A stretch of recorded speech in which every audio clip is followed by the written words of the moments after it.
everybody around bá ṣe omi ò lọ́ta ọ̀tá ilé kẹ̀kẹ́ ni omi ò lọ́ta ọ̀tá ilé kẹ̀kẹ́ ni èmi ò mọ̀ kọrin lè ní mọ̀ tèmi à ń jókòó 2 hours nígbà mi fún mi kò tó bá fẹ́ jẹ́ kẹrẹ́ ni of course à ń jókòó ẹ̀ kò dẹ̀ ń gbé mi lára mu ó máa ń rí bá pọ̀ ó máa ń gbà bọ́ àti láti ṣe náà kó lè look real kọ́sẹ́ lómi tó bá ṣe kó rí bẹ́ẹ̀ kó tiẹ̀ ní comment bẹ́ẹ̀ni ajẹ́kó yẹ pé kí lẹ ṣe but when you do it ṣé báwọn ìyá àsàlẹ̀ kó gbọ́ngàn ṣe ń ṣe àwọn ọmọ àwọn ọmọ ṣe ṣọwọ́ yẹn wọ́n ju wọ́n báyìí tó ṣe gbogbo ẹ̀ báyìí ẹlòmíràn comment this is my mom ọmọ àwọn comment section dáadáa this is my but for you to do something táwọn yẹn máa sọ pé this is my mom àwọn ṣe bí mọ́mì ẹ̀ ní àwọn ṣe bí mọ́mì ẹ̀ ní.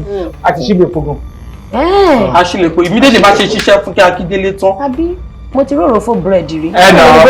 ẹnà ultimate bread wà lẹ ìsàlẹ̀ no bromate. bọ́wọ́ Funke Akindele kọ́ la fi ṣe búrẹ́dì yẹn o ilé epo la fowó wọn kọ́ tó bá ṣe sanwó yẹn tán la kàn wá lẹ́ẹ̀sì bí kan mo sì náà ló ṣe gbogbo àwọn kinní yẹn la kọ́ lé epo yẹn pẹ̀lú owó yẹn and then alhamdulilayi ilé epo yẹn ṣe tọ́jú ẹlòmíì tó wọṣọ obìnrin láti fi ṣe content tó dé bá tún yá aṣọ obìnrin yẹn ló máa wọ̀ bẹ́ẹ̀ni a ti pè make up so we are different from them. ṣe understand ṣe wọ́n kéèyàn ti di cross dressing. bẹ́ẹ̀ni o sì kúrò ní skit. ó wà sí pé àwọn olè ṣe pé kẹ wọṣọ báyìí èmi wàá bínú wọn náà máa change a máa wọṣọ and then we did it nǹkan tó já tọ̀ nìyẹn gbọ́sọ̀ ní ká máa wọṣọ obìnrin ṣáà wà lè act ni a máa tún ṣe é òun náà tún pàtẹ́wọ́ pé I love you ààrẹ láti gbà yẹn tó bá tuntun yíwa àwọn olùmọ̀ kọ́kọ́ bá wa dáwọn àwọn tá. báwọn Adam and Gabriel. bẹ́ẹ̀ni ká má ti múra bí obìnrin ẹ máa gbọ́ and I love the rofo star show it's slim. bẹ́ẹ̀ bọ́ sọ fún yín. irọ́ ni. ẹ tí kankan ó pàtó ojú wọn bá ti rọ́pò. ọ̀pọ̀lọpọ̀ máa sọ pé yàtú gẹ̀yàsh ní comment section ṣé tá a bá dẹ lulẹ̀ kò ní wọ díẹ̀ pé alpha. bí ẹ bá fọ ojú lẹ̀ ṣé ìgbìyànjú ní wọ díẹ̀ mú. kéèyàn ti ẹ̀sùn gbàgbé. ibo ni ẹ wá fì sí ṣé ẹni girlfriend ẹ ní ìyàwó àfẹ́sọ́nà.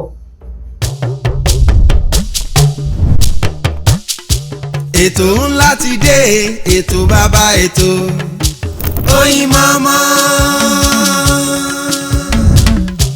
ètò ńlá ti dé ètò bàbá ètò sẹ́ Oyinmomo. ẹ pè é kí n gbọ́ná Oyinmomo Oyinmomo Oyinmomo Oyinmomo. ẹ pè é kí n túbọ̀ Oyinmomo Oyinmomo Oyinmomo Oyinmomo.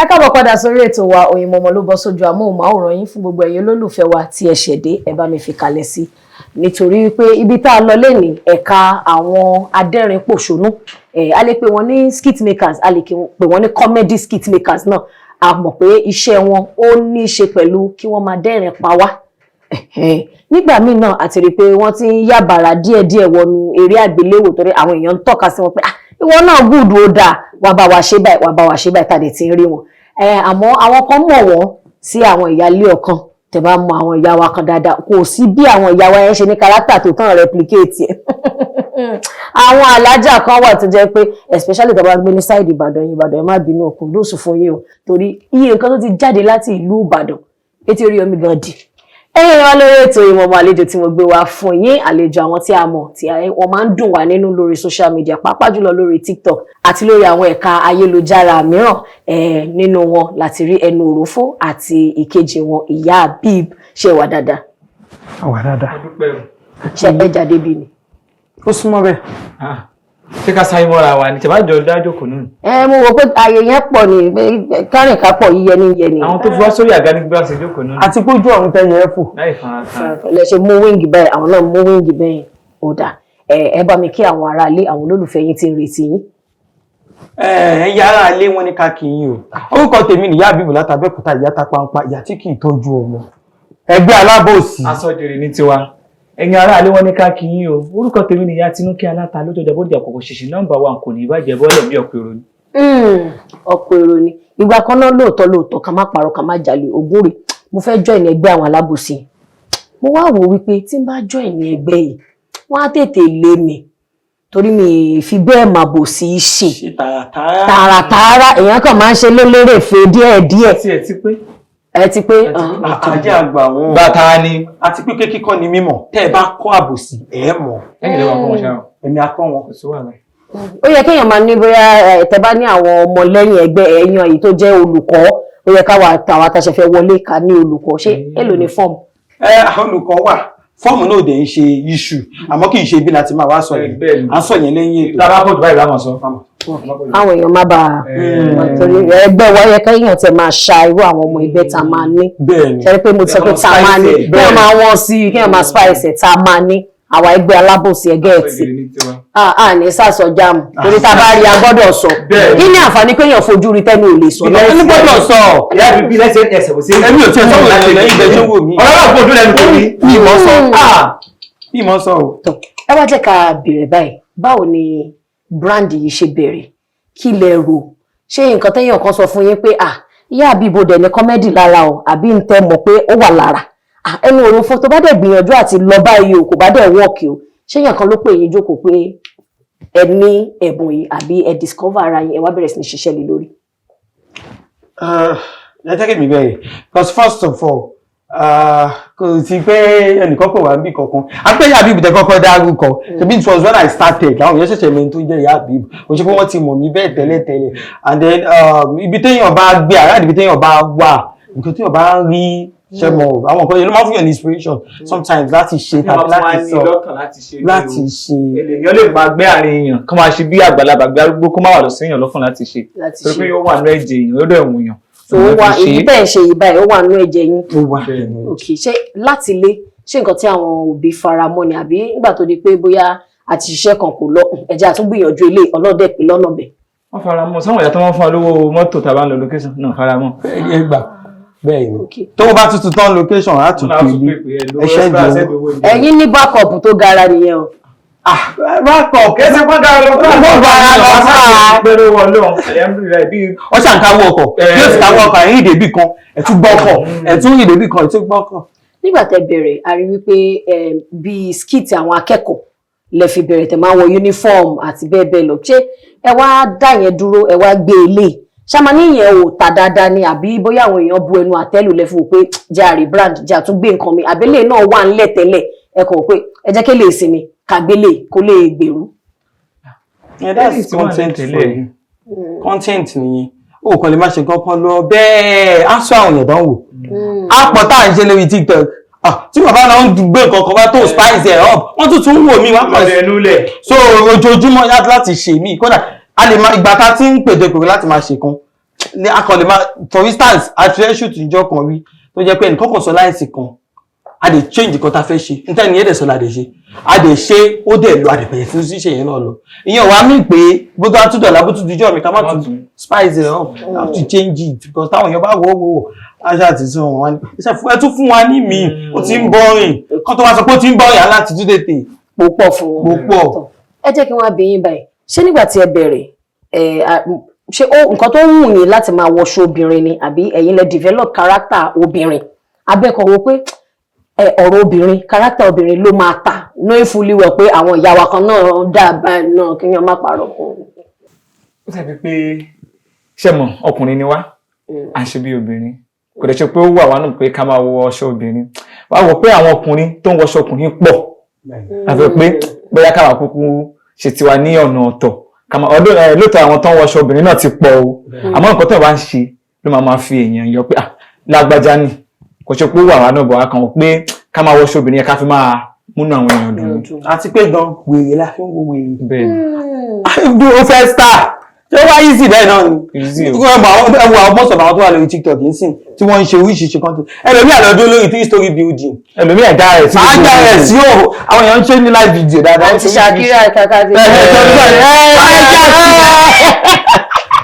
àwọn jáàsì ṣe ọdún tán kò easy kó tó rí like and views kí tó lè wo like video ẹ̀ àwọn láti ṣe síbẹ̀ kó tó jẹ wàá ṣe nǹkan tó kó fọ́ọ̀nì tí bàbá mi kí tó comment kí tó tẹ̀ laugh mẹ́ta lásán gan ó ti ṣe nǹkan tó láti sọ pé kí wá. torí ẹ̀ ní expect káwọ́ aṣọ ọkùnrin kẹ́ni káwọ́ aṣọ obìnrin kàmáà ní àbí màá mi ṣe máa ń ṣe. láyé ó láti tó bá fẹ́ ṣe bí obìnrin yẹn wàá wọṣọ ẹ̀ ẹni olóńgbẹ ṣe máa ń mi ta bá ń kun makeup ńgbà mi tó heavy à ń jókòó 2 hours ńgbà mi fún makeup tó bá fẹ́ jẹ kẹrẹ́ ni of course à ń jókòó ẹ̀ kò dẹ̀ ń gbé mi lára wọn ó máa ń rí bá pọ̀ lára ó máa ń gbàgbọ́ àti ajá láti ṣe náà ó lè ló kiri o tọ́sẹ̀ lómi tó bá ṣe kó rí bẹ́ẹ̀ kó tiẹ̀ ní comment. bẹ́ẹ̀ni. ajẹ́ kó yẹ pé kí lẹ ṣe but when you do it ṣé báwọn ìyá àṣàlẹ̀ kó gbọ́ngàn ṣe ń ṣe àwọn ọmọ ọ̀rẹ́ ṣe ṣọwọ́ rẹ̀. wọ́n ju wọ́n báyìí tó ṣe gbogbo ẹ̀ báyìí ẹlòmíràn comment this is my mom ọmọ àwọn comment section dáadáa this is my but for you to do something táwọn yẹn máa sọ pé this is my mom àwọn ṣe bí mọ́mì ẹ̀ ní àwọn ṣe bí mọ́mì ẹ̀ ní ọ̀bẹ this is my neighbor ó ṣe bí neighbor yẹn ni òkàn ní dédé comment ó ṣe bí elder sister yẹn ni you understand so. téèyàn bá ní kéèyàn wò bẹ́ẹ̀ yẹn ó ṣe bí mọ́mì mi ó ṣe bí elder sister mi ṣẹ́yìn ò rò pé bóyá àwọn tí wọ́n wò wọ́n jẹ́ kó nira fún yín láti lè please wọn láti lè tẹ́ wọn lọ́rùn pé èèyàn lè ṣe nǹkan kékeré mọ́ kó dẹ̀ jẹ́ lọ bẹ́ẹ̀ wàá ṣe máa wà máa dẹ sàákùn kòtò wàá máa wá kòtò délẹ̀ kó tó di pé wọ́n ti rẹ̀ rìn. rárá o kò ní wá lára o gbàtọ́ pé ti mọ́ wa lára ibi tá a sì gbé dàgbà gbogbo báwọn ìyá yẹn ṣe máa ń ṣe la máa ń rí gbogbo bí sinẹ̀rọ ọkọ àti àwọn ṣe máa ń ṣẹlẹ̀ èmi gan mo jẹ́ kan ní wọn torí lórí ogún lèmi dàgbà sí mo ti ṣe kọ́ńtẹ́ẹ̀tì kan rí tí màá mi pè mí pé tí ìyàlẹ́ mi bá rí mo ní ẹwẹ́ fílẹ̀ o sọ̀rọ̀ ń bẹ kọ́ńtẹ́ẹ̀tì bẹ́ẹ̀ ni sọ fún mi. lóòótọ́ bẹ́ẹ̀ ni sọ. ó dáa jẹ́ kí wọ́n béèrè lọ́wọ́ yín ẹ ṣe àwọn kárátà tẹ̀ ṣe kárátà ọ̀rẹ́ ni torí àrí pé ìgbà míì ìyá Tinúkẹ́ á lọ bá ìyá Habib ẹ̀ẹ́jọ jáde ẹ lè ṣe kárátà pàtí àwọn èèyàn lérò wípé nígbà míì àwọn kan máa ń ṣe torí kámẹ́rà ní kámẹ́rà ló sọ wọ́n di ọ̀rẹ́ àtòrí pé wọ́n dẹ̀ gbọ́dọ̀ ṣiṣẹ́ yẹn kó dáa wọ́n á jọ rẹ̀ ṣé ẹ jẹ́ ọ̀rẹ́ offset pé tí ò bá sí kámẹ́rà ṣọ̀rẹ́ kòríkòsùn bẹ́ẹ̀ yẹn nìyí. We are not friends, we are family. He's my cousin. Most of people do not know. And let me add picture on social media. I love this friendship. They are not even ready to listen. Gọ́bà tí tó bá ti ṣe àwọn wọn tó fẹ́ sọ yẹn jẹ́ kan sọ they are friends they are kiri kan but we are family. Ṣé ti wọ́ àwọn èèyàn ti ní wọ́n ti sọ pé tẹ̀gbọ́n tàbúrò ẹbí làwọn bóyá àwọn èèyàn ń lérò wípé bẹ́ẹ̀ ni bóyá àwọn èèyàn lérò wípé bó ṣe máa ń ṣẹlẹ̀ mọ̀ táwọn olórin náà bá ń kọrin tó bá ti pínyà báyìí ó di gbére nìyẹn ṣé ẹ ti ní èdè àìyedè rí lẹ́nu iṣẹ́ bóyá ìyá bíbí fẹ́ kẹ́ ṣe báyìí ẹ̀wọ̀n òrò fọ́níjà àgbà báyìí àti pé báwo lẹ ṣe máa ń settle conflict èdè àìyedè tó bá ṣẹlẹ̀. ẹ jẹ́ kí n dáhùn sáàrin lórí mi mo sán lórí jù tàbá ń ṣiṣẹ́ àmọ́ òun ni ó ní farabalẹ̀ tó bá ti bínú bá mi sọ pé tó fi lè mú bínú mo ti ṣẹ̀ ni tó bá fi lè ní ẹ jẹ́ ká ṣe báyìí tí mo ní ṣé ẹ jẹ́ ká ṣe báyìí ni tó wáyé pé ó rí pé nǹkan tí mo sọ ó mọ ọgbọ́n wọ́n dẹ̀ mọ́ pọ̀lọ́ wá ní ẹ jẹ́ ká ṣe bóyá fọ́sí ni ká ṣe àmọ́ ó lè fẹ́ ṣe wà mí kí ní yá bíbù ṣé ó lè ṣe báyìí mo lè má sìn bẹ́ẹ̀ lójú ni ló ń dára kí mi wà lẹ́yìn ká máa pẹ́ ṣe báyìí ó máa dáa so bá ṣe ń ṣe nǹkan wà nìyẹn. Èdè àìyedè na water. Èdè happen every time. Every day ó ti ṣẹlẹ̀ léèrè ó dẹ̀ ti máa ṣẹlẹ̀ tàbá ṣe tán. àtúnṣẹlẹ̀. bóyá ká wo kí ni àwọn nǹkan bóyá ó lè jẹ́ nǹkan kéékèèké tó máa ń fa èdè àìyedè àti pé báwo lè ṣe máa wá ń settle ẹ̀ because àwọn èèyàn máa sọ wípé ọkùnrin wọ́n yára settle nǹkan ju obìnrin lọ pé bóyá tó bá jẹ́ obìnrin ní ẹ̀sìn máa láwọn ìkùnsínú irú àwọn èdè àìyedè wo lẹ máa ń ní. abájẹ́ ẹ̀yin ò lè settle ẹ̀ kò sẹ́nibọ̀dì tó lè settle ẹ̀ níbo kò tiẹ̀ sí. abẹ́fẹ́ kábíyà wá sọ̀rọ̀ náà ìka ni ìyá bíbú ṣe kọ́ báyìí fún your brother tó tí ẹ bá ti dá sí àpàdà kábàámọ̀ tó máa ń sọ tó bá ti kò ní sọ̀rọ̀ because mẹ́ta yẹ pé ẹ bá forí mi fa ẹ̀wùlẹ̀ àwọn àtàjà ẹ̀ máa lọ́wọ́ padà wá yẹ so ẹ̀ kò sẹ́nibọ̀dì tó lè dá sí. èdè àìyedè àwọn nǹkan tó máa ń ṣẹlẹ̀ tó máa ń fa èdè àìyedè ni mo fẹ́ kẹ́ fún wa ní bí àpẹẹrẹ. èmi náà mo máa ń fa èmi látẹnumọ́. láì ṣàjẹ́ bẹ́ẹ̀ni ẹ̀ṣọ́ pẹ́ máa fò. ẹ̀kọ̀ọ̀kan. sáyẹ̀dì bọ́lẹ̀ máa fò gbà. sáyẹ̀dì bẹ̀rẹ̀ bọ́lẹ̀ máa fò lọ. kí n ti yẹn. a lè pàdé. sẹ́yìn náà fẹ́ fò ní. a lè pàdé ìṣẹ́bọ̀ tẹ́yẹ bá ń lọ ẹyẹ lè máa padà bọ̀ kalẹ̀ wọ́n pé. ẹ ti sọ èmi nu. ẹ̀yìn oṣù lórí ìjókòó. ìṣẹ̀ṣẹ̀ délé ayé lè ṣìkìrí. wọn ò tí ì lè gbélé wọn lọ́wọ́. bẹ́ẹ̀ni ẹ̀yin ṣìkìrí ẹ̀ tí wọ́n fi ń tì. kódà ẹ̀yin lẹ máa ń sábà ń fà kí lẹ fi máa ń fẹ́ lágídí. èmi ò lè pè lágídí o tó bá ṣe tẹ́mi bá rí nǹkan mo sáré máa ń gbé sódì gbogbo everybody ló mọ̀ nínú ilé wa bẹ́ẹ̀ sáré máa ń gbé nǹkan sódì wọ́n á ọ̀pẹ ẹgbà mi kí mo tí ì ṣe kí la tún ìsọ tó ti di kinní tẹ́kùn ló wá ṣẹ́ mi òun kàn lè fi ṣàwàdà alẹ́wọ̀n ilé mi ò ní mẹ́nu kó mẹ́ àwọn sọ ni màmá sọ ó dẹ̀ máa bí ohun nú bọ̀ nǹkan tó ṣe máa ń fàjà wájú àtẹnumọ́ tèmi ló máa ń fà mí. so ẹ̀yin ò ń kọ́ struggle rárá. àwọn náà máa ń kọ́ struggle. Yorùbá bọ̀ ọ́ ní ẹni tó burú ó mọ̀. I'm so happy that he's saying it himself. Èwo lọ̀rẹ́ tó burú mọ̀ èmi sọ wípé mo látẹnu mo ṣe ẹ̀kẹ́ gbogbo bí kan wọ́n ti dá. Èmi náà ò dáa kò sẹ́ni tó dáa tán kò sẹ́ni tó dáa bọ̀. Ẹ̀gbọ́n táwọn máa ń ṣe àwọn ọmọ ń wúlẹ̀ ẹnu bí ìdí ọwọ́ ń bọ̀ tán ni. Móòdù wọn máa ń rà torí bá pọ̀ jù wọ́n á wú ni dẹ́dẹ́dẹ́ bí àkọ́fẹ́fẹ́ wọ́n ní anybody sọ̀rọ̀ kí wọ́n ti wọ́n ní ráhùn. Wọ́n wá sọ ní wú bí ìdí òròmọdì ẹ̀ wọ́n ní pàṣẹ náà tí ò dá tán nínú. Pé tó bá ti ṣẹlẹ̀ bẹ́ẹ̀ yẹn tó bá dẹ̀ tí mo bá lọ ṣe máa mú ọwọ́. Ìyá wọlé lọ ni mo mú ta ni wọlé. Tó bá lọ́wọ́ ọjọ́ kejì àwọn ẹ̀ṣẹ̀ máa ń sẹ́ni ẹ̀rọ ọ̀gá ẹja lọ yàtọ̀ ibi nǹkan tá a kọ́kọ́ máa ń parí ìjà wọn ni ọ̀gá mi ẹja lọ ṣiṣẹ́. Tẹ́lẹ̀ pé mo ṣe wùdọ̀ ni ọ̀gá ẹja lọ. Ẹnì ṣe níbẹ̀. Ẹja lọ. So ẹ jẹ́ kí wọ́n bèèrè lọ yín career wise nípa iṣẹ́ ṣé ìbáṣepọ̀ yín lóòótọ́ ṣó mówó wọlé gẹ́gẹ́ bí ẹnu òrùfó àti ìyá àbí ní tẹ́ bá dá dúró lówó yẹn tó pọ̀ ju tẹ́ bá jọ ṣe lọ. À ń jẹun ẹ dá wọn lọ. Àbí À ń jẹun. Àmọ́ a dúpẹ́. Kò ṣe wípé mo ní àwọ̀ lóhun kí ló ti mọ́ wà lọ́dọ̀ lágbájá báyìí tí ò dá fún mi. Ló ti mọ́ wọn ṣe mọ̀ cousin ni wá.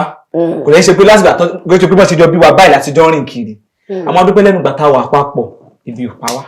Tèmi ò bá ní òun máa gbé wa. Tóun ò bá náà ní èmi náà gbé a máa gbéra wa. A máa dúpẹ́ ibi ò pa wá. Àwa náà náà kà wá pariwo pé ẹ fún wa lóúnjẹ ó ti fẹ́ ó ti tán fún wa bí owó ẹgbẹ́ o. A dúpẹ́ lọ́wọ́ Ọlọ́run. Bàbá tí wà lọ́nà ìtàbá wa pariwo náà kẹ́ ẹ fún wa. Wọ́n ṣàtì ẹ̀ fún yín kí ló dé tán ni ẹ̀ fún yín nítorí ìtàbá rí fọ́gbọ́n lọ gbọ́ngbọ́n. Ìtàbá fọ́gbà lọ gbàgbà. Kóṣọkóṣọ báyìí ní tìlápọ̀ṣẹ́. Èyí sílẹ̀ ní kan gbàgbà wọnú gbó. Ìdòkùn ọ̀rọ̀ ọwọ́ ẹ̀ bọ́ọ̀dọ̀. Ó lọ bẹ́ẹ̀ torí ọ̀rọ̀ tó kété bá balẹ̀ sọ báyìí ló yẹ kílẹ̀ gbọ́. ẹ tútù ṣe mí nù.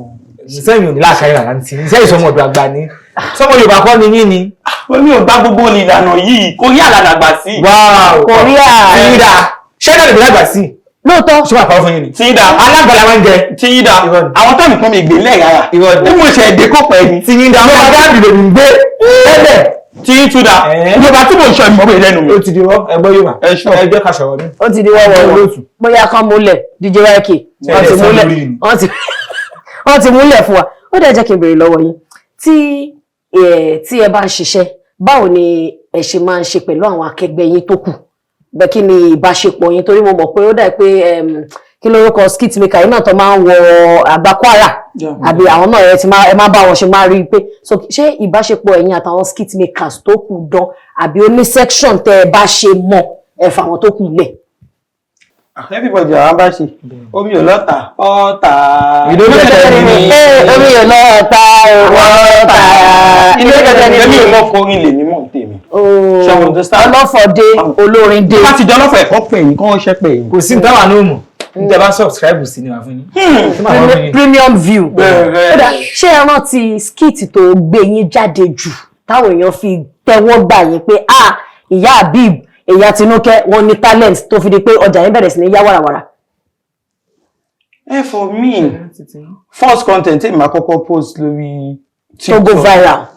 First content first of it èmi ò dẹ̀mọ̀ kí content ni I did see as content as job èmi kàn I was bored at home mo dẹ̀ pick up phone mi àwọn kan tó kàn ti ṣẹlẹ̀ rí àmọ́ kò ṣáà ṣe mo tó pọ̀ mo fi sí Snapchat mi ti ẹ̀ débẹ̀ for days mi ti ẹ̀ wo Snapchat yẹn so wọ́n àdójọ́ kan tí mo kàn wà bored mo kàn wo Snapchat mo kàn sọ̀rọ̀ sí àmì ìjọ yẹn bá dẹ̀ gbé fídíò yẹn mo kàn fi sórí TikTok ni tẹ́lẹ̀ dẹ̀rẹ̀ tẹ́ bá wo TikTok ni àwọn tó bá like àwọn family member mi àtàwọn tó wà ládùúgbò ọ̀dọ̀ wa àwọn ará àgbòlé ọ̀dọ̀ wa ní tó bá fẹ́ kó dáa fún ọ so àwọn ọlọ́mọ bá wa comment ẹ mọ̀ ará àdúgbò wa bọ̀dá kí ni ìwé ká gbá comment understand so ó pọ̀ ju 5 comments ni 5 comments ẹbí àkànlá tọ̀dọ̀ ọmọ ìmì tán rẹ́rìn àwọn àbúrò mi náà wọn náà fi love sí àtàwọn ẹ̀gbọ́n jẹ́ understand wọn á fi sí bọ́ ilé ìbò kan post evidence ti kúrò bẹ́ẹ̀ as usual àwọn tún dé mẹ́ta tún lórí tí 5 comments as usual so mo kàn ṣáà ṣe èdè ebi kọ́kọ́ ni mo ti ẹ̀mọ́ ní torí dátà tèmi ti tán ẹni tó ní dátà ló wá sọ fún mi pé ẹni ní dẹ́ta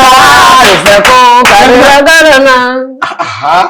so ṣáà gbọ́ mi so ẹni tó wá ní dátà nìyẹn wá sọ fún mi pé ó máa lọ 100 comment 100k níbo mo ti fẹ́ rí kò ṣẹlẹ̀ kò jẹ́jẹ́ bẹ́ẹ̀ ooo lẹ́yìn wọ́n tọ́ sport fún mi mi lọ fi wo àwọn kọ́mẹ́ǹtì ìyá ti jẹ́ ọ́sẹ́ yìí. ìtẹ̀lẹ́tẹ̀ tó tọ́ sport ẹ̀ka pé aládùúgbò kan náà ló tán fóònù tí mò ń lò ń gbà ná iPhone 6s Plus tó dẹ̀ gbóná tí wọ́n máa fi kàn ilé ẹ̀kẹ́ á sè so tó bá ti ń gbóná báyẹn ẹ kọ́kọ́ wá pure water tútù ẹ gbé sí lẹ́yìn ìyẹn náà fẹ́ tó about an hour gan sef. ìyẹn tó fi yẹ gan bá padà. tó mi yẹn bá ti ń gbóná mú mi mí so ẹ wá pé wọ́n tàbí yá bíi 5 sílẹ̀ so tó bá ti wá tutù tó ti calm down ẹ̀ṣẹ̀ wá tàn hotspot yẹn náà lè sáré tàn báyìí yẹn láti ní sùúrù díẹ̀ some minutes ẹ tó lè connect hotspot sí so kí n tó ṣàwá wo orí títọ̀ so ìgbà tó mo ṣàwá kọ́mẹ̀ntì ló lọ bí ẹni yìí ẹni ò rí rí àwọn ọ̀nà kọ́mẹ̀ntì ṣáyé lọ́wọ́ àbọ̀run 100 comments.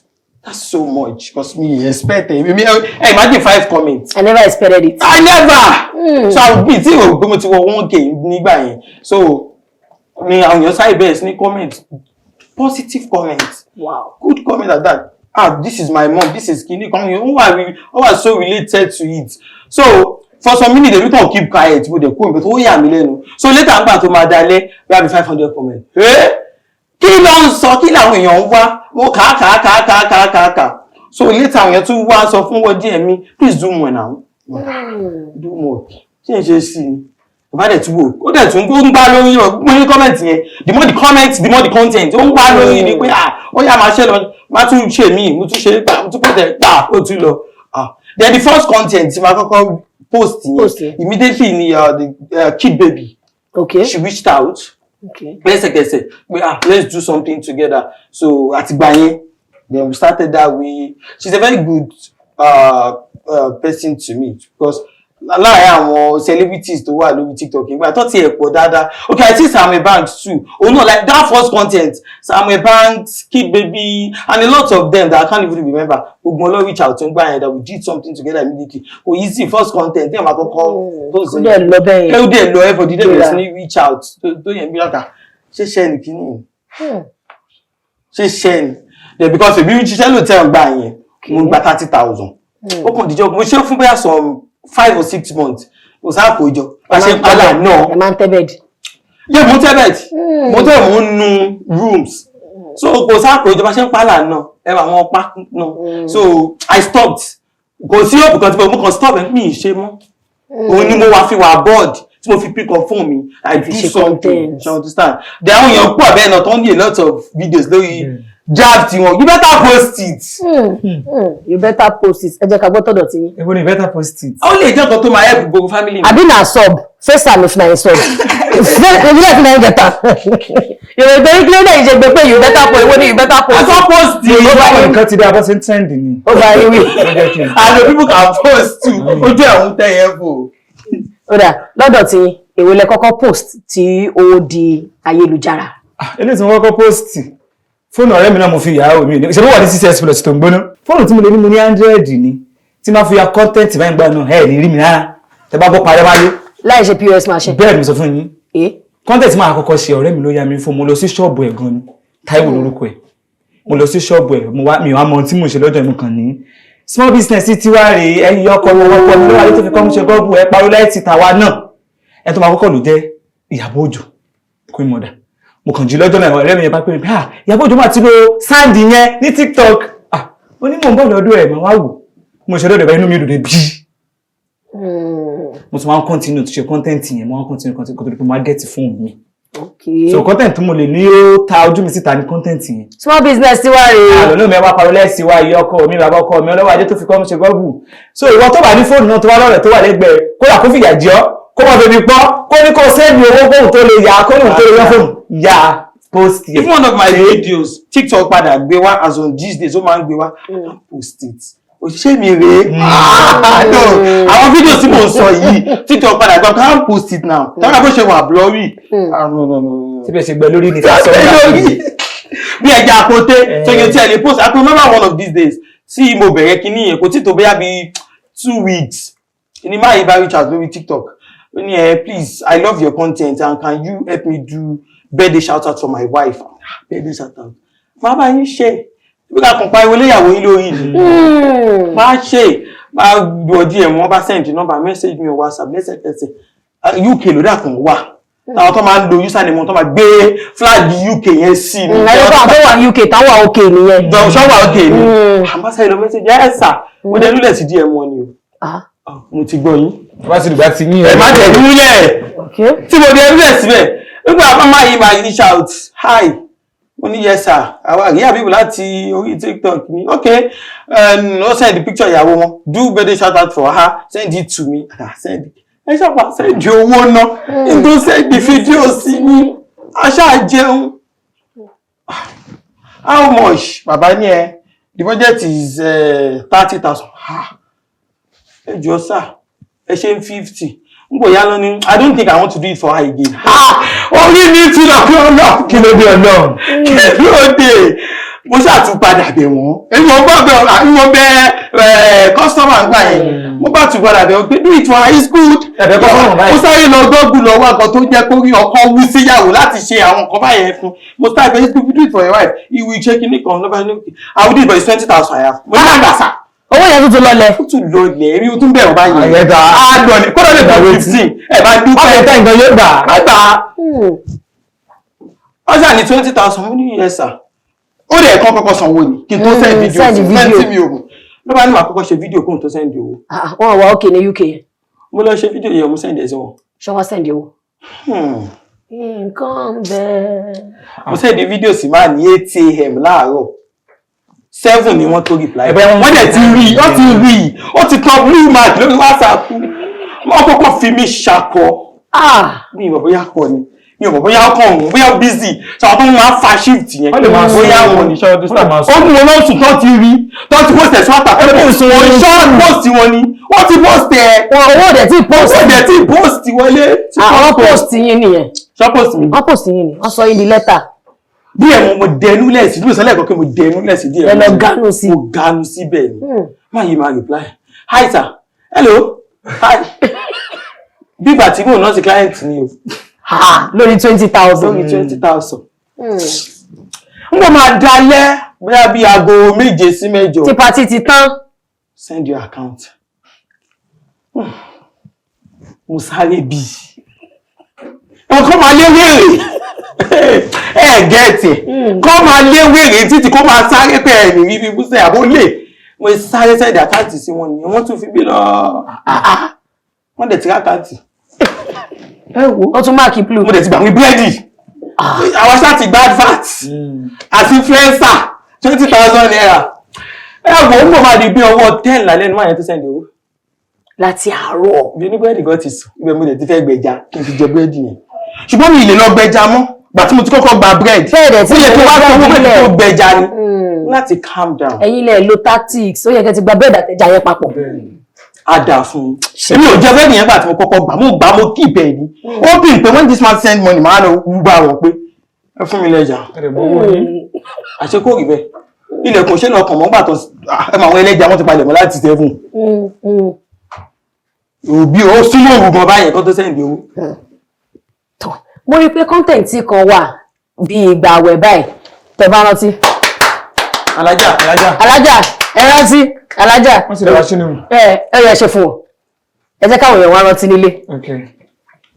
Ṣé yóò pàlájà? Alájà. Èyí á pàlájà mi á pàtàwọ́.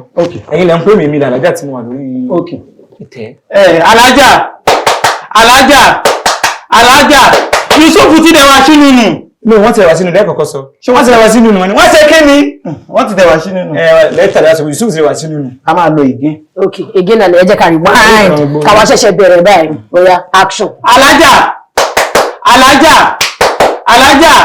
Wọ́n ti dẹ̀ wá sínú nù. Wọ́n ṣe kí ni? Wọ́n dẹ̀ wá sínú nù. Ẹ̀ńdọ̀ ọdún. Yàtúndọ̀ Yusufu lè dẹ̀ wá.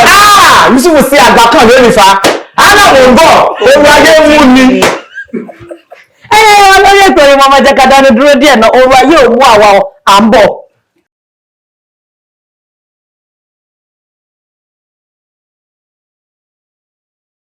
Ẹ káàbọ̀ padà sórí ètò wa Oyinmomo ló wà lójú amóhùnmáwòrán yín. Lóòótọ́ àṣẹ bẹ̀rẹ̀ àmọ́ ìpele kan la ṣe ṣáájú yẹn. Ìpele kejì tí a wá wà nínú ẹ̀yìn ìpele yìí ó máa dàbí kó fẹ́ fi style náà máa díẹ̀. Ẹ má kí a ò àṣẹ ń lọ náà ni o. Lórí ètò lẹ́ni àwọn àlejò tí a gbà àwọn adẹ́rìn pòṣónú tí ó dẹ̀ jẹ́ pé iṣẹ́ wọn làmìlaka. Àwọn èèyàn nífẹ̀ẹ́ sí wọn, àwọn èèyàn fẹ́ràn wọn, àwọn èèyàn wo iṣẹ́ wọn láti sọ wípé ìtẹ́ ń ṣe yìí náà ó bá wọn kan tá a mọ̀ wí lé, ó bá wọn kan tá a mọ̀ wí lé. Àmọ́ tá a bá wá kúrò lórí iṣẹ́ wọn, ó ní ẹni tí wọ́n jẹ́. Ẹni tí wọ́n jẹ́ yẹn la wá fẹ́ ṣe àfihàn fún wa ní ìpele tí a wà yìí. Máa ṣe àfihàn Ìdòwú Fáṣọlá, arákùnrin Ìdòwú Fáṣọlá tí ẹ mọ̀ sí Òrófó. àti Òbé Kẹ́hìndé tí ẹ mọ̀ sí ìyá àbí ẹ̀ka padà lẹ́ẹ̀kan sí. Ẹ kúlé. Ṣé ìtàn lọ́jọ́ ṣe báyìí? I respect you. Ó dà, nítorí pé ìpele tí a bọ́ sí kí a lè ríra wa.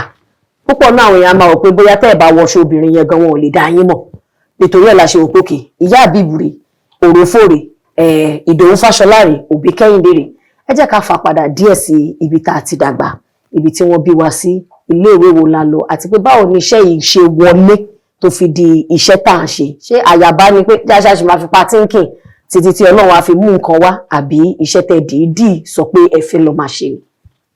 Ṣé first of all, ṣé majority àwọn èèyàn mọ̀ wá kódà lálẹ́ gbà míì a fẹ́ lọ ra nǹkan kan lálẹ́ àwa lo nose cover lálẹ́ ilẹ̀ tíṣú o lady kan dẹ̀ dídì tọ́ wa báyìí ẹ rò pé àmọ̀ yìí ta lè ń díngbọ́n fún for you to know pé àwọn afọ́mọ tí wọ́n dẹ̀ ṣó túmọ̀ wá ni akọ̀yìn sí lásán ilẹ̀ èmi àti pé ìyá àbíbù ló lọ ẹ̀ àhá mo kọ̀yìn sí ni so kò jẹ́ pé adẹ̀ ti ṣe àwọn iṣẹ́ oríṣiríṣi tẹ́ pé it's not even a brand name ìyá àbíbà ní ẹnu orúfó àwa nínú iṣẹ́ mọ́mí Funke Akindele Ayetoro town tẹ́ pé a wọ costume wa and then àwa náà we're working on something big. It's a very big project that just normal us ni you understand tá a ṣe. So ìbéèrè mi ni pé ibo lẹ ti dàgbà ọmọ olúbo ni yín ṣe ìtòhùn ìṣẹ̀lẹ̀ ṣe yìí láti ilẹ̀ àbí ó di àyàbá ó wá díṣẹ́? First of all ọmọ ìlú bíbí ìlú Abẹ́òkúta ni èmi Abẹ́òkúta ló bí mi sí so fún ti content kò ṣe nǹkan tí mo lérò pé máa ṣe but I've always wanted to be an actor. Mi kíkọ máa bí bá ṣe wọ Ọdún Adékọ́lá, just wanted to be like Ọdún Adékọ́lá. I know action, I can act. So in our house like that, kí n really wo Yorùbá film. Èmi lè máa gbé sí. Tẹ́ bá ti rí ní Yorùbá film, ẹ máa pè tá Kẹ́hìndé ló ń wò. Èmi máa jókòó síbẹ̀. Bàá wò because èmi nìkan mo máa wò. I've always loved that. Bẹ́ẹ̀ mo ṣe theatre gan ni mo ṣe ní school. That is secondary school. Because I've always wanted to be an actor. So going up for me, there's this fateful day. I just pick up my phone, I recorded something. I didn't post it that time, but later mo post it and it went viral. So there's a way.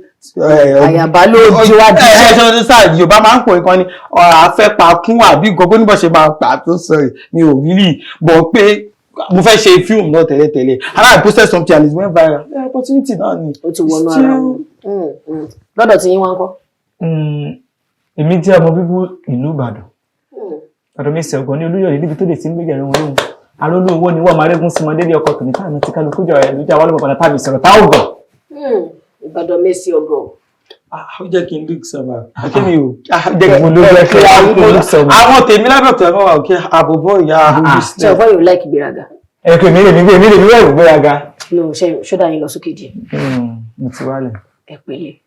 Ó dà, báwo ni tíátà ṣe wọlé fẹ́ yìí? Ó wù mí kí n kọ́ṣẹ́ tíátà.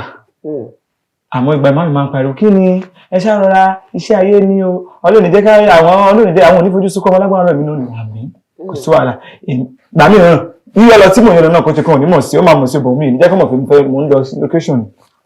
Pàtí dáàdì mo wá ṣàìsí wọn lọ kọ́ fashion designer. Ibẹ̀ mo pínlẹ̀ níbẹ̀ gan ni mo ti kọ́kọ́ bẹ̀rẹ̀ content tó láti gbọ́ngbọ́n ìtàn ti máa ní Ìdòwú gbogbo ṣe ń ṣe yìí ó lè ṣe content torí pé àwọn obìnrin ní other shop wa máa ń wá bá mi níkà Ìdòwú yá sọ̀rọ̀ ní ṣé ẹ ṣe èrè owó ní kí n sọ̀rọ̀ ọ̀rọ̀ ẹ máa ń pa wálẹ̀ rẹ̀ àdúgbò èmi ni wọ́n tún rìn ẹ máa gbà mí àdúgbò sọ̀rọ̀ afẹ́rẹ́ rìn sọ̀rọ̀ bí igbó àǹtí yẹn ló wá sọ fún mi pé Ìdòwú lè ṣe content àwọn náà ń ṣe díẹ̀ pé àwọn tí ń post sí Instagram ó dẹ̀ kò TikTok kò tí ì ṣe dáadáa gbà tó gbogbo tí wọ́n sọ 14-15 TikTok kò tí ì ṣe dáadáa gbà yẹn wọn ní ìdọ̀kùn sí wàhálà tí wọ́n á fẹ́ lọ bá wọn ṣe content lẹ́yìn ṣọ́ọ̀bù màá yọ kúrò ṣọ́ọ̀bù ibi tó lè ti kọ́ṣẹ́ ni tí mo ti kọ́ torí kọ́ ga yín má bàa mọ̀ bẹ́ẹ̀ ni tó bá mọ̀ ọ̀gá tó náà mi bí wèrè bẹ́ẹ̀ mi sọ fún yín pé ó fi iṣẹ́ tẹ́ kó ṣẹlẹ̀ òun tẹ̀lé wèrè kan kiri kó tó wá di wípé mo ṣàṣe tán ní ibi iṣẹ́ ẹ ṣe freedom bẹ́ẹ̀ mo ṣe freedom mo lò 3 years níbi iṣẹ́ yẹn ṣùgbọ́n tí mo wá ṣe tán mo wá ṣẹ̀ṣẹ̀ wá bẹ̀rẹ̀ pé wọ́n fi máa ṣe bẹ́ẹ̀ ṣùgbọ́n tí mo wá ti ń ṣe táwọn èèyàn ti ń pariwo tó yẹ pé tí èmi àti màmí náà wá jọ ṣe content wọn wá rí wọn táwọn èèyàn bá sọ yóò rò fó ẹ̀ dáhùn mọ́ ni báwọn ṣe gbà fún mi ẹ wo àdúrà tó kàtà máa ràn yín lọ́wọ́ ẹ̀kọ́ṣẹ́ ọdún mẹ́ta ẹ ṣe freedom ṣé bẹ́ẹ̀ ṣe wá wà yìí pẹ̀lú bí Burújí ṣe ti jí lórí content ṣe ń tẹ́ máa ṣe ẹ̀ṣẹ̀ ránṣọ. tẹ́bí mo pè ní jókòó pé Burújí ti jí lórí content. àárín àwọn náà dẹ̀ rí ti ẹbí ilẹ̀kúnlé kọ́nà bí ẹ̀rí apọ̀ mítà sáwà náà ò rí. ṣẹ́yìn ṣe ìránṣọ. lẹ́ẹ̀kọ̀ọ̀kan. tó tí àbí ẹ bá di ọ̀pá aṣọ báyìí rán. àkílódé ó mọ̀ tí màá sọ fún pé èmi mo tún wá sọ style kan tí mi ìdára yìí ránṣọ wá sọ fún pé lọ pé òòyà mi sọ fún wọn pé kọ́mọ́ bàbá kan ṣe tòbó yẹ dáadáa o kan ṣọ òun yẹ dáadáa mọ́ni ẹ̀yin tẹ́ bá ti kọ́ṣẹ́ rírà ìwàhálà yìí máa ń tẹ́ bá di aṣọ ìdòwò aràn mi. ìyẹn ni pé kẹ́yìn máa wulẹ̀ di aṣọ. jẹ́ báyìí kémi di aṣọ jẹ́ kẹ́yìn di àrùn. tóun ní ara owó èyí tí màá gbẹ tóun lára ni. táwọn bá di aṣọ léèsì lọ máa jẹ. léèsì àwọn léèsì owó yẹn. mi máa sọ bẹ́ẹ̀. èmi ti sọ ìgbà gbogbo ló jẹ́ ọ̀rọ̀ rẹ̀ mi. ẹlẹ́bẹ̀rẹ̀ mi láwọn ẹ̀yìn tí wọ́n forí mi sọlẹ̀ sí àwọn bàbá òkòkò. tó ẹ wá jẹ́ kí n béèrè lọ́wọ́ yín àwọn èèyàn lérò wípé ẹ ń ṣe iṣẹ́ yín bíi ti olóògbé Sisi Quadri ṣé ó jẹ́ nǹkan tí ẹ lérò coincidence pé àkókò dẹ̀ wá rí bẹ́ẹ̀ ni àbí ẹ máa ń wò wọ́n gẹ́gẹ́ bí àwòkọ́ṣe lẹ́yìn náà fi develop ẹ̀yin ò ṣe Sisi Quadri ẹ má dá sí o. Ọlọ́run àwọn àfọwọ́n kẹ́ wọn. àmín. wíwò tí wọ́n wọ̀n ni pé àmúlẹ́ẹ̀kì wọn pé bọ́dá yìí náà ń búyàn o bọ́dá yìí náà ń búyàn nítorí pé nígbà yẹn báyìí tí máa fẹ́ ro ìbú màá ní tóbi yẹn bá ti papọ̀ mọ́ Sisi Quadri má jẹ́ kí n sọ ìdàkọ́dì ti sọ́rí. irọ́ ni mo fi Ọlọ́run tó ṣọ́ mi ṣẹlẹ̀ rí ibi tí máa ń kọ́ ìbú sí tí máa ti jókòó rò ó lé ní 500 lẹ́yìn ọ̀kọ̀ọ̀kan tabaka ní 1 2 3 4 ó lé ní 500. wọ́n ti pẹ̀sẹ̀ láfábẹ́ẹ̀tì èébú. bẹ́ẹ̀ ni tí wọ́n ní ó kàn kókan fún ọ èyí kan jẹ́ àwọn àbíkú ológìnì takítí tàbí àwọn àtàwọn ọmọ yàtọ̀ wọn lójúgun ẹ̀yìn kò mọ́ ní láforífojú kó wọ́n ìkẹrẹ́ ìsàjẹ́ àrùn káwọn tí ó ti gbọmọ sẹmọ́ fún kẹrẹ́ fọ̀rọ̀ sẹ́fọ̀ kó mọ́ fa nǹkan ní ayé rẹ̀ èdè kékeré wá jọ bẹ́ẹ̀ blablabla. ṣé àwọn èébú yìí àwọn ẹ máa ń rò ó kọ sílẹ̀ àbí inspiration àbó ní àwọn kankan bóyá tó máa ń gbé gẹ́gẹ́ tó bá fi. mo máa ń eléyìí tí máa fẹ́ rò bóyá ó máa ń gùn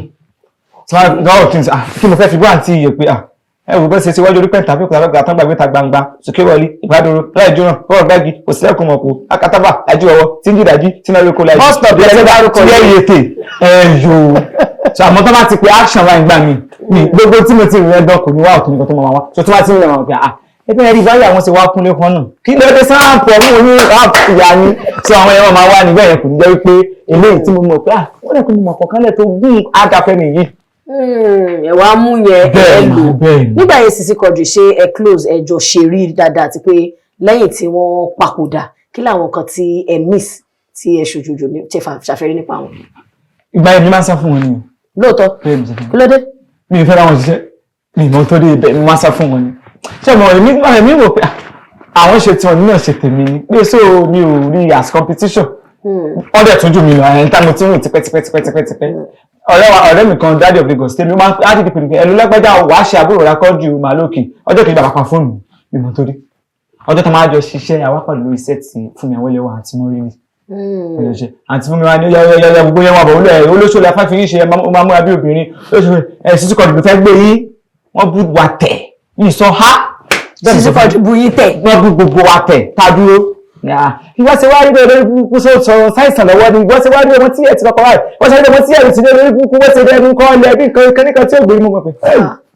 lẹ́yìn gan tún fọ́. bẹ́ẹ̀ mi sọ fún yín mi ò sọdù àti mímọ̀ tí nígbà Sisi Quadri tó bọ̀ yìí ẹ̀mí sàn kankan o àwọn náà fẹ́ fún yín o kọ́sítọ́mà ni wọ́n jẹ́ o lókè mọ́ àti gbọ́mọ̀ mi ò sọdù àwọn èèyàn ní kí ló dé wọ́n èrò fóònù tọ̀ wọ́n èrò fóònù tọ̀ létí èrò fóònù wọn tọ̀ àbí ó sì èrò fóònù wọn tọ̀ so bí àárín ṣe. kí ni nǹkan tí ẹ máa wá ṣàfẹ́rí lára wọn àbí tẹ feel pé industry lápapọ̀ máa miss lára Sisi Quadri.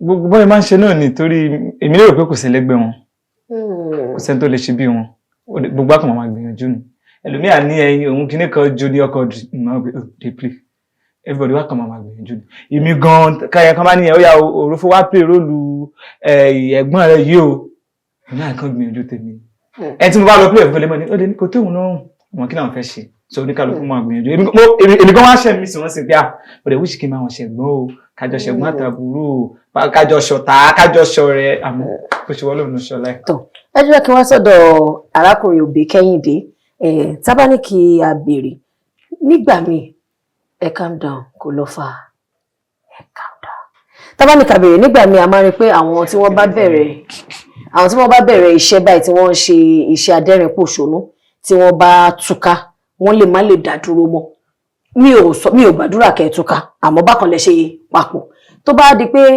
ẹ̀yin méjèèjì fẹ́ lọ lọ́tọ̀ọ̀tọ̀ ṣé ẹ lérò wípé brand yẹn ṣì máa dúró bó ṣe dúró bí bẹ́ ṣe wà ní méjì. Of course we do it. A máa ń ṣe dáadáa. There are sometimes tó bá lọ sí Ìbàdàn bí ó lọ ṣiṣẹ́ for weeks. Ṣé ẹnìkan máa dóògùn di ẹnìkan ni? A máa ń ṣe dáadáa different times. If it's not there, there's some content tí mo drop tó sì ń bẹ. Àwọn míì dẹ́wà tó náà drop tí mi ò sí ń bẹ. So yẹn ni pé bẹ́ẹ̀ bá tiẹ̀ ṣe nǹkan yín lọ́tọ̀ọ̀tọ̀. Àwọn àlejò máa kọ́kọ́ repost fúnra wa. Ó ń drop ẹ̀ báyìí tí mo ti rí pé mi síbẹ̀ ni màá sáré repost. Èmi náà drop ẹ̀ á repost. Ẹ dárúkọ pé ẹ wà nínú Ayetoro. Báwo nìyẹn ṣe jáde wá? Ṣé àǹtí Funke Akindele ló reach out sí based on pé wọ́n rí iṣẹ́ tẹ̀ ń ṣe àbí èèyàn kan ló mú yín lọ bẹ̀ pé àwọn ọmọ yín náà gùdù bá wa lò wọ́n? Báwo ni ìbáṣepọ̀ yẹn? Báwo ló ṣe rí àti pé báwo ló ṣe pàdé? Ṣọwọ́ wa ni. Bẹ́ẹ̀ni, everybody mú wa lọ sọ́dọ̀. Ṣọwọ́ wa ló gbé wa débẹ̀. Ṣọmọ kí àwọn náà ṣọmọ náà máa ń wà ní TikTok. Wọ́n wà Instagram. Wọ́n wo gbogbo ẹ̀ bá ṣe ń bi. So àwọn tí ẹ mọ̀ pé wọ́n mọ̀ wá because I can't never imagine that Funke Akindele used to watch our videos. Bí ọ̀kan bá sọ fún mi màá ní ìrọ̀lẹ́, wọ́n máa busy wọn lè rí.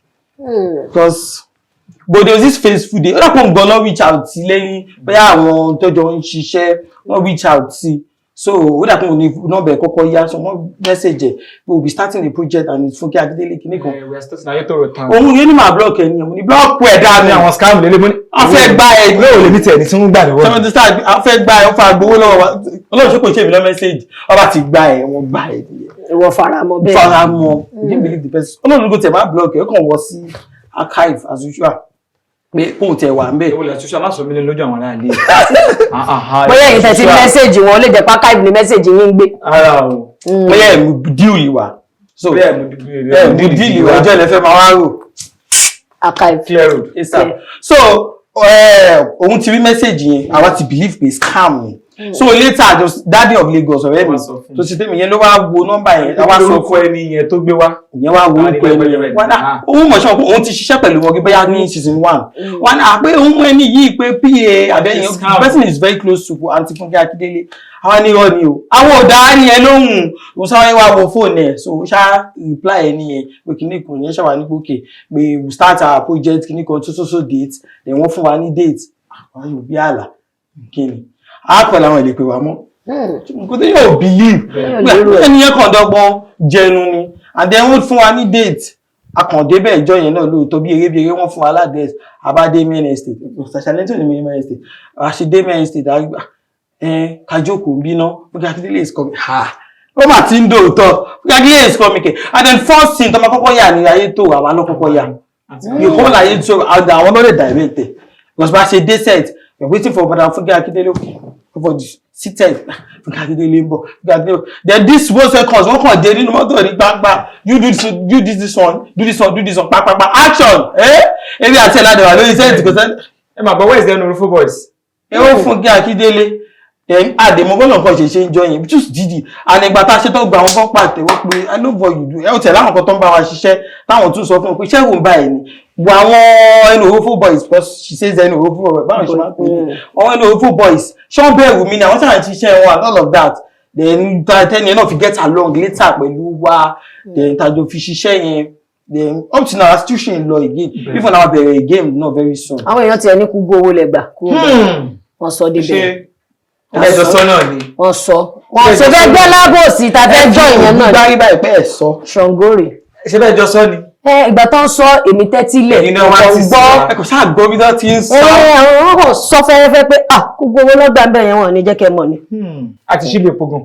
A ṣì lè po immediately bá ṣe ṣiṣẹ́ Funke Akindele tán. Àbí mo ti rọrùn fún búrẹ́dì rí. Ẹnà ultimate bread wà lè sálẹ̀ no bromate. Bọ́wọ́ Funke Akindele kọ́ la fi ṣe bread yẹn o ilé epo la fowó wọn kọ́. Bá ṣe sanwó yẹn tán la kàn wá lẹ̀ síbì kan mo sì náà ló ṣe gbogbo àwọn kinní yẹn la kọ́ lè epo yẹn pẹ̀lú owó yẹn and then alhamdulillah ilé epo yẹn ṣe function up to now. Iná lè rọrẹ́ pọ́ mẹ́. Kò sí ìdẹ̀kọ́ ya dáúdà àdúpẹ́ àmọ́ àwọn skit makers kan èmi rí pé àwọn skit makers kan sọ pé àwọn ò lè bá àwọn skit maker kan tó bá ń múra bí obìnrin ṣe kí lè rògbà yín lórí ẹ̀ wọ́n máa ń yọra wọn sọ́tọ̀ pé tó bá ti jẹ́ pé nǹkan tó máa múra bí obìnrin ó máa ń dàbí pé nǹkan àbùkù ni sí wọn mo ti rí àwọn skit makers kan tó ti sọ bẹ́ẹ̀ rí kí lè rògbà yín sórí ẹ̀. àbí film maker lè fẹ́ sọ. skit makers ṣe àwọn pé skit maker yẹn ẹ pọ̀ everybody dẹ̀ mú ẹ̀ka ẹ̀ bóyá a lè sọ pé ẹ̀ka Yorùbá lẹ bọ́ sí torí ẹ̀ sóyìnbó náà bọ̀ àwọn tí à ń wò pé bóyá ẹ̀ka àwọn skit maker tó tún ti lórúkọ dáadáa yẹn àwọn yẹn máa ń sọ pé mo ti ráwọn bí méjì kan tán ní àwọn tó bá wọṣọ bí obìnrin why ó wà condescending ó wà belittling náà kọ tẹ́ńbẹ́lú obìnrin. bóyá wọn like personality ẹ̀. maybe the personality of the person. èmi gbọ́ gẹ́gẹ́ bí ẹnìkan tẹ́mi náà ṣe múra bí obìnrin mo lè rẹ ẹlòmíì tó jẹ́ content creator ọmọ bẹ̀rẹ̀ tí mo lè ní mi like. bẹ́ẹ̀ni ó wà dáadáa ṣọdọ sí ọkẹ ọ̀tọ̀ ní personality ọ̀tọ̀ ní content wọn yà doing content láti ṣe káwọn yẹn pé content ló ń ṣe. bẹ́ẹ̀ ni tó láwọn ẹlòmíì máa ń fi pé tí wọ́n ṣe bí obìnrin tí má bẹ́ẹ̀ ṣe nǹkan má jẹ́ kó tá ní ṣe méjì mi. ṣé ọdún sáà ẹlòmíì wà tó ń ṣe content tó dẹ̀ pé personality ẹ̀ náà ó bó ṣe máa ń ṣe ẹ̀bà tó ń ṣe. àwọn kan wà tẹ́ pé tá a bá post ká ṣe make up dọ́là wọn lè fògùn sọ pé ṣì ẹ̀yin bọ̀bọ̀ ìtì àwẹ̀. ẹlòmíì tó ń wọṣọ obìnrin láti fi ṣe content tó dé bá tún yá aṣọ obìnrin yẹn ló máa wọ̀. bẹ́ẹ̀ni a ti pè make up artist. so we are different from them. ṣe understand ṣe wọ́n kéèyàn ti di cross dressing. bẹ́ẹ̀ni o sì kúrò ní skit. bọ́kọ̀ bí nìkan mọ̀ bí mi tí ẹ bá gbọ́ wípé content creator kan wà níbí kan àbí skit creator tó wá sọ pé àwọn ìyá àbí bàtẹ́ ni òun. wọ́n sọ pé yẹn wọ́n kàn sọ pé àwọn tó bá ń wọṣọ obìnrin because ẹ pọ̀ tẹ́ ẹ̀ wọṣọ obìnrin bẹ́ẹ̀. àwọn náà ti analyse. bóyá lẹ fi sọ pé bóyá personality ẹ nìyẹn lọ like lọ́wọ́ kọ̀ fún ọ̀fẹ́ nà ń bẹ̀. ẹ̀yin gbọ́dọ̀ jọ ọkùnrin kẹ́ máa máa bí obìnrin kíní ìyá àbí má jẹ́ ká bá a ṣe mí láìkẹ́. báwo tí ẹ bá gbọ́ rí yàtọ̀ sí filmmaker ó ti ṣẹlẹ̀ lórí set wa rí tó jẹ́ filmmaker. sọ jẹ́ pé tàbá ti jẹ́ ìgbà tó bọ̀ ọkùnrin tí ẹ̀ ní ó ṣe é. ẹbí máa ń ṣe bẹ́ẹ̀ you understand so ó tún wà lórí set rí dẹ́kẹ́ filmmaker ló sọ pé àwọn ò fẹ́ bá wọn ṣiṣẹ́ pé kọ́ bọ́ṣọ̀ náà pé kọ́ bọ́ṣọ̀ but later ọ̀dà fẹ́ ni ò tí ì rí ìmọ̀ wa ni but now àwọn àtẹnìyàn tó bá tún wá rí wa ń sìn ló máa kókó wa bá wa gan tó máa bá wa ṣe eré dájọ́ wa ṣe but then bíbí kò tí ì mọ̀ wá àtàkùn tó fi ṣẹ́ ìjọ ẹ̀gbọ́n táwa fẹ́ ṣiṣẹ́ producer tó níṣẹ́ yẹn ó wà very close sáwà so nǹkan ló tún ó wà lára àwọn tó sọ pé ìjọ tára lè lò nínú movie industry yẹn ọgbà tó fún láì òde lẹ́nu báyìí ẹni báyìí táwa tó wá pè yẹn táwa pè wá tó dé set wá nípa àwọn olùbá ṣe pàtàkì àwọn fàṣọ wa and funny enough when he said when the person tó wá bá wa tó wá sọ pé ó mà sọ pé àwọn ò lè ṣe pé kẹ wọṣọ báyìí èmi wàá bínú wọn náà máa change a máa wọṣọ ọkùnrin and then we did it nǹkan tó já tọ̀ nìyẹn gbọ́sọ̀ ní ká máa wọṣọ obìnrin ṣáwà lè àǹtí ni a máa tún ṣe é òun náà tún pàtẹ́wọ́ pé I love you ààrẹ láti gbà yẹn tó bá tuntun yíwa àwọn ọmọ ló máa kọ́kọ́ wá bá wa. ìkọ́kọ́ máa wá bóyá ó máa ń ṣe wá ní ọkàn bákan ìyẹn ni pé ẹ múra bí obìnrin ẹ̀dá ẹ̀tẹ́ bá ti ṣe make up yẹn tán ẹ̀dá gẹ́gẹ́ bí ọkùnrin náà ẹ̀ tún dáa ibo ni ẹ wá fì sí ṣé ẹ ní girlfriend ẹ ní àwọn ìyàwó àfẹ́sọ́nà. of course. ẹ̀yin náà ni tọ̀ ṣé ó ti wá nígbà kan rí ìmáṣẹ́ ń ṣe máa ó ṣe bàkánná kì í dí bẹ́ẹ̀. àti ìṣẹ́gbẹ̀ pẹ̀lẹ́ yìí náà. ó ti lọ bẹ́ẹ̀. bàbá má sóyún wá ṣe kẹta. don't leave us ó ti lọ bẹ́ẹ̀. ṣé àwa rí gbà kan rí torí ayé ìsìn ó ti di bó ṣe dà ṣàrígbà kan rí bóyá táwọn ọlọ́kùnrin Adam and Gabriel tán tà sí yín rí pé ẹ̀yin pípò iná àfà náà ó lè lọ bẹ́ẹ̀. ẹ̀bí ìgbà tí fẹ́ fún yín lówó gan. yẹ́n náà wọ̀tá. dáwọn náà wọ̀tá. báwọn Adam and Gabriel. bẹ́ẹ̀ni ká máa ti múra bí obìnrin ẹ máa gbọ́ and I love the rofo star show. It's slim. bẹ́ẹ̀ bọ́ sọ fún yín. irọ́ ni. tí kankan ó bá àtọ́jú wọn bá ti rọ́pò. ọ̀rẹ́ wa sọ pé yàbí gẹ̀yàsh. bẹ́ẹ̀ sọ fún ní comment section. ṣé tá a bá dẹ múlẹ̀ kù ní wọ́n díẹ̀ pé alpha. bí ẹ bá kọrin jùlẹ̀ ṣẹ́gun yàn ní wọ́n díẹ̀ mú. kéèyàn ti ẹ̀sùn gbàgbé èèyàn gbọ́dọ̀ sùn lose guard lẹ́gbẹ̀rú àwọn bẹ́ẹ̀ yẹn torí ẹ̀rọ ní ayé ti kọ́ mo mọ̀ pé kò sí ni ká má fẹ́rú ẹ̀kú torí àwọn ní comment section máa ní irọ́ ni Agége ló ń gbé irọ́ ni Òṣòdì lọ́wọ́ àmì ẹ̀dá ẹjẹ́ àbèrè o bóyá wọ́n sì ti ní. àwọn òsì lágbègbè Ìbàdàn àtàbẹ̀òkúta làwọn wà. tọ ṣó ti yé yín ṣó yèyé tọ ẹ̀yin Kẹ́hìndé ìkejì yín ńkọ́. ó wà. ṣé àwọn náà ń ṣiṣẹ́ yìí àbí nǹkan ọ̀tọ̀ ló ń ṣe gedegbe. orin lòun kọ. orin ẹ ti mú pé bẹ́ẹ̀ yẹn ẹ̀yin ń ṣiṣẹ́ entertainment Ìdòwú lẹ́yìn a jẹ́ pé Táyé àti Kẹ́hìndé àbí àwọn náà wá ṣe iṣẹ́ ọ̀tọ̀ náà làwọn náà ṣe báwo làwọn ṣe máa ń fìtàn bá rí yín pé Ìdòwú mi ó jáwèrè gan ni àbí báwo. wọ́n ti gbà ká mú wọ́n ti láti kékeré náà ti máa wọ́n náà ti mọ̀ pé mo ní wàhálà láti kékeré náà ti mọ̀. tọ ẹ wá jẹ́ ká wò pátápátá ṣé ó ní iṣẹ́ tí ẹ fẹ́ jọ ṣe ìyẹn production bóyá movie bóyá iná máa gbéṣẹ́ wá sí YouTube àbí ṣe Netflix Prime abẹ́ ń lọ cinema gan ni torí ìgbà téèyàn bá ẹni tó ti nílé epo tó tún ní bakery ẹ ṣe rántí mi. ẹ ṣe rántí ilé epo yẹn ẹgbẹ́ sọ́ra yìí tẹ bá fún wọn dìpẹ́ lórí iṣẹ́ tá a bá tún máa ṣe ẹ lè support kàrí. ẹ̀yin lè jẹ́ investor kẹ invest dé wa lórí ẹ̀dẹ̀ ní kábàámọ̀. lórí àmọ́ páwọn skit makers kan ti ń ṣe movie especially for YouTube ni mo ṣe béèrè pé ṣẹ́yìn náà ń gbèrò ẹ̀. àwa náà ń ṣe wẹ́rẹ́wẹ́rẹ́. a ti ṣe púpọ̀ sórí YouTube. ní film tó jẹ́ full film. 1 hour wà ń bẹ̀ 30 minutes wà ń bẹ̀ wà lórí YouTube. kí làwọn akọlé ẹ̀. eléyìí tá kọ́kọ́ tiẹ̀ kọ́kọ́ fi bẹ̀rẹ̀ bí eré àṣeyẹn lọ́gbàá wife. And then another one tá tún ṣe ìjọ̀gbọ̀n ta ló shine wà ń bẹ̀. Then another one Senaye of Lagos. That's another character because I also do Senaye ọmọ Igun. You understand? And then eléyìí tó ṣì fresh ń bẹ̀ ni alága. Ta ṣalágàdó àtàlágà àjókòó àdàrú gidi ń bẹ̀. Ó wà lórí Yabib TV. Lórí Yabib TV ibẹ̀ náà ti máa wò. Tó bá wọlé báwo lẹ ṣe ń pín owó? Ìgbà tí ò wọlé náà sáà jẹun. Mo kọ because àwọn yẹn máa ní owó ló ń bojú ọ̀rẹ́ jẹ. Ṣètì wọn á ṣọ̀rẹ́ ọmọ ìyá tún wá lélẹ̀. Kò ṣe bí. Because one thing that I've learned so much from him is somebody that kò bá jẹ́ ẹnìkan ti sọ́rí lọ́jọ́ kan pé bí ẹ̀gbọ́n wa ló ṣe jẹ́. Ó ní owó ló máa dàárín yín rú. Àwa ní àkówó lè dàárín wa rú. Wọ́n ní ṣe ti pín owó rí. Ní a ti pín owó rí. Ó ní èló lẹ ti pín aláti pín 50,000 rí. Adé ti pín 100,000. Ó lẹ̀ tí pín owó. Then that was years ago tó ti sọ bẹ́ẹ̀. Tàtẹ̀ tuntun pé owó tó ju bẹ́ẹ̀ lọ dáadáa. Kò lè fàjàrí. Ta ló máa náwó jù láàrin ẹ̀yin méjèèjì? Ta ni mo ní sí ọ̀la? Wà ń fẹ́. Àbúrò ó jẹ́ dọ́là gbẹgbẹgbẹ. Ó tún jẹ́ pound. Sì ní ilé ẹni bá rí kó bẹ́. Ẹ kọ́ sẹ́ni tó mọ owó náà. Ta ló náwó jù láàrin yín? Ẹ̀yin ni. Ta ló save owó jù? Pé májà náà. Ẹ̀dá wọn lóhùn. Àwọn náà ní iṣẹ́ tó náwó jù. Náwó náwó làwọn ń fẹ́. Lọ́wọ́ yẹn bá ti ń wọlé báyìí. Ọmọ ìyá mi ti máa sọ pé òṣèjà lọ aṣọ ká lọ sọ́dọ̀ dán because fashion designer tó máa ń ta aṣọ. Tó bá dẹ̀ dọ́dọ̀ yẹn báyìí kàmí ó jẹ́ ẹ̀dẹ́ fún wọn. So first of all tó bá ti ń wọlé òun máa kọ́ sọ pé ẹja lọ aṣọ. Ẹja lọ upgrade catching cupboard náà. So ẹ̀yin ò náwó. Àbẹ́ ẹ̀nà tí wọ́n máa sọ kí bí tí màá dé tó náà bá tí mo máa mú wọ́n náwó. Torí wọ́n máa sọ wípé téèyàn méjì bá bẹ̀rẹ̀ pé èèyàn kan á jẹ́ ẹni tó náwó èèyàn kan á jẹ́ ẹni tó lè ṣètò ìṣúná owó pé mọ̀jà àná tán tí a fi díẹ̀ pamọ́. Àwọn á fi pamọ́. Ọ̀nà nìyẹn. Àwọn location lọ́la àwọn amáre po èèyàn yá bí báyìí ní kayọ́lẹ̀ àwọn náà ni àmọ́ tẹ bá fẹ́ mi gbogbo ẹ̀ tí bá débi aláṣọ tó bá ní 250,000 tí bá dẹ̀ láìkẹ́ máa rà mo wá lè délé kébí pàmí kan ní àwọn ọmọ ìyá mi bí ń pa mi àṣẹ bó ti aṣọ lọ́jẹ́ kò sábọ̀ kò yẹ fún kàná ẹ̀fù tí ṣé kò ṣe jẹ ni. Nínú àwọn àkòrí ilẹ̀ ti máa mú iṣẹ́ àbáláyé ìlú àti oúnjẹ níbẹ̀ ni ìbéèrè yẹn ti máa wá. Iṣẹ́ àbáláyé ìlú àbí oúnjẹ. Ẹyọ kan làwọn méjèèjì máa mú. Rárá ọ̀tọ̀ọ̀tọ̀ ní ṣẹjọ́ ń wọnú yàrá kan ní ṣẹjọ́ ń wá sàkó kan ní ìlú. Ní yàrá ẹ̀ lọ́tẹ̀ ìlú lẹ́yìn fẹ́. Mo ní kẹ́kẹ́ ìlú iṣẹ́ àbáláyé tàbí oúnjẹ.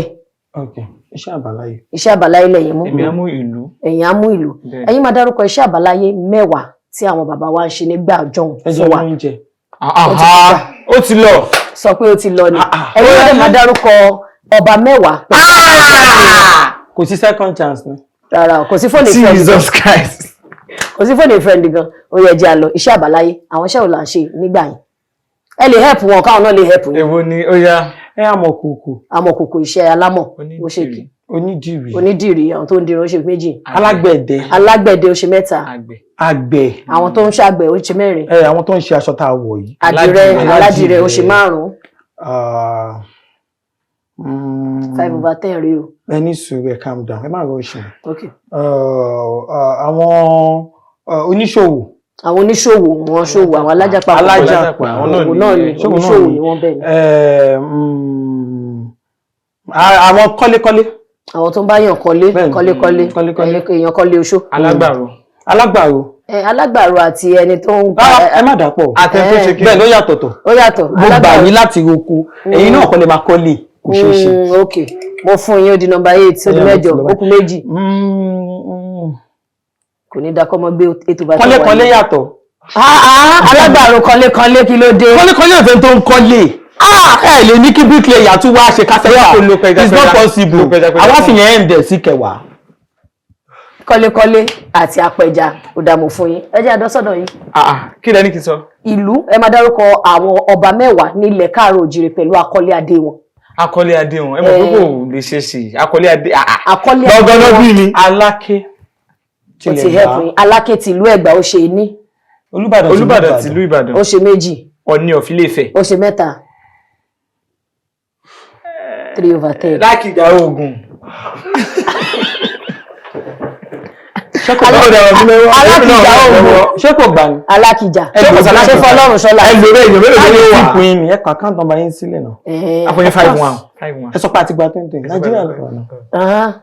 ẹ ṣẹ̀ṣẹ̀ Alákìjà Ògùn wọ́n máa bá yín kọ sí comment section ẹ hàǹgì ẹ̀ bẹ́ẹ̀ ó yá. tó bá ti mú oúnjẹ o. ó ti lọ ó yá. olúgbó ojú ọlọ́ńkọ́. 5/10. onífíìmù nìyẹn. tẹ́tà ló ń ṣe. ok ìkarùn ẹ mọba mi. mo mọba mi o. ẹ mọba ọba wà ń Jẹ̀bú. mi ò morúkọ wọn ní Olújẹ̀bú tìlú Ìjẹ̀bú. tó ń ṣe yẹn. Olújẹ̀bú. ọba wà ń jẹ́ Jẹ̀bú lóòótọ́. ọba wà Rẹ́mọ ọba wà l'Óṣogbo. Olúrẹ́mọ tìlú Rẹ́mọ. ok ọba wà l'Óṣogbo. Olú-Òṣogbo tìlú Òṣogbo. ọba wà ní Ìwó. Olú-Òwò tìlú Ìwó. ọba wà ní Àkúrẹ́. Olú-Àkúrẹ́ tìlú Àkúrẹ́. ọba wà l'Óǹdó. Olú-Òǹdó tó ìlú Òǹdó. ọba tó wà l'Ọ́fà ńkọ́. ọba Ọ̀fà. ọba wà n'Ìlọrin náà. Olú-Ìlọrin tìlú Ìlọrin. praise the Lord. ẹ̀yin náà ti mọ scores ni. of course. ẹ ti mọ exam result. 20/20. láti ọ̀dọ̀ aláṣẹ àtolùdarí iléeṣẹ́ AK Media Concept èní ni ìgbà àkọ́kọ́ láti ìgbà díẹ̀ tó jẹ́ pé méjì na double tí wọ́n jáwọ́ everything na double. everything na double láti ọ̀dọ̀ aláṣẹ àtolùdarí iléeṣẹ́ AK Media Concept tí wọ́n ṣe agbátẹrù àti onígbọ̀wọ́ ètò yìí mọ̀mọ́ náà bá pè mí mọ́ nìyẹn wọ́n ní Òrófólógbò àti ìyá àbí àwọn star TikTok rẹ̀ ṣọ́ máa lè gba ẹ̀bùn kékeré. àwọn star worldwide. àwọn star not TikTok alone. global star àwọn global star wọ́n ní ẹ̀bùn yìí kéré fún wọn mo nífẹ̀ẹ́ tá a fi pè wọ́n tán fi wá náà lọ fi máa bá wa gbà ṣe mo sọ dáadáa tọ ìwà jẹ ká ṣe báyìí wọ́n ní ká gbé ẹ̀bùn ráńpẹ́ yìí fún yín o pé ẹ má bínú pó kéré o. àbí nǹkan wọn kọ́ bá mi gbé ni. tọ ẹ lè mú di mọ́tò wọlé náà. kí la ṣe fún yín. ó pọ̀ tó yìí. ẹ ṣe o. afẹ́fẹ́ gba nǹkan lára wa ni. lóyún. ilé ìpọ̀ kí ló dé. a ní ká fi tẹ̀mí ìmoore hàn sí náà ni. àbí mo lè tí wàá pọ̀. ṣé ká bùnú ẹ̀. nínú tiwọn. àpòtá pò báyìí léegun ṣe kí ni. ló ń kọ wo ṣégún lẹ́yìn. ó sún léegun. tó mọ ilégún sí ìrírí ọkùnrin. láti ọ̀dọ̀ aláṣẹ àtolùdarí iléeṣẹ́ AK Media Concept. ẹ ṣe gan adúpẹ́ lọ́wọ́ yìí iná mi tán wọ inú o àwa lá máa wá o èmi lá máa bá. ìyàwó níjẹ yín jẹ olúwadá ẹ ní sílẹ̀ tẹ. ẹnì bó sọ́wọ́ òdì o. ẹnì gbé ègbólé ogun ẹnì bọ̀ bí awọ ṣìrìrì. ìgbésẹ̀ yóò ní bára yé nú. ọjọ́ orí yóò ní ṣe pẹ̀ǹtà yóò tàbí gbà tán pàpẹ́ta gbangba. ẹ̀gbọ́n ayé fọwọ́ sí o. kí ló tún kù. ó ti tán kó má ta fún wa ni òyìn ti da. kò lè ta láyé tẹ̀ tí màá wá. ẹ wá rí mi ń ta. fọ́ọ̀mù tẹ̀fẹ́ gbà. kó má bàa ta káwárí yín níta gbangba. don't leave me níta gbangba wisdom don't leave me.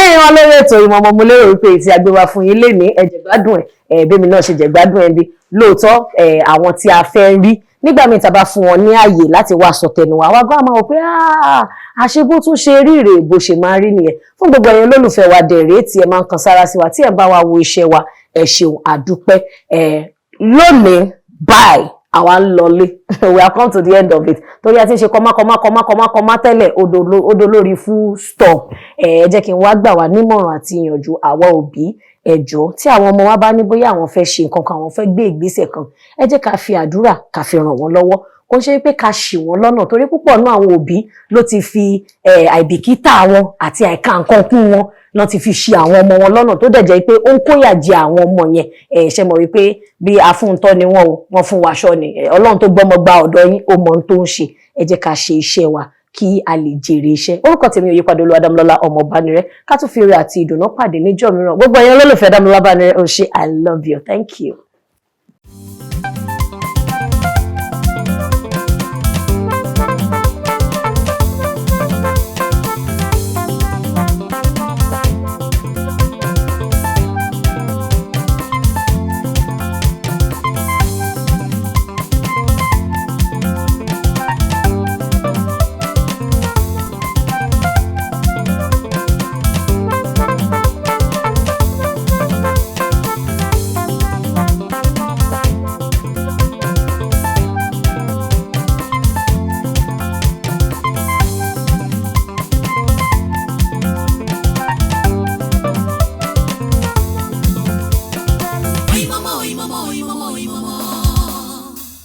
mama.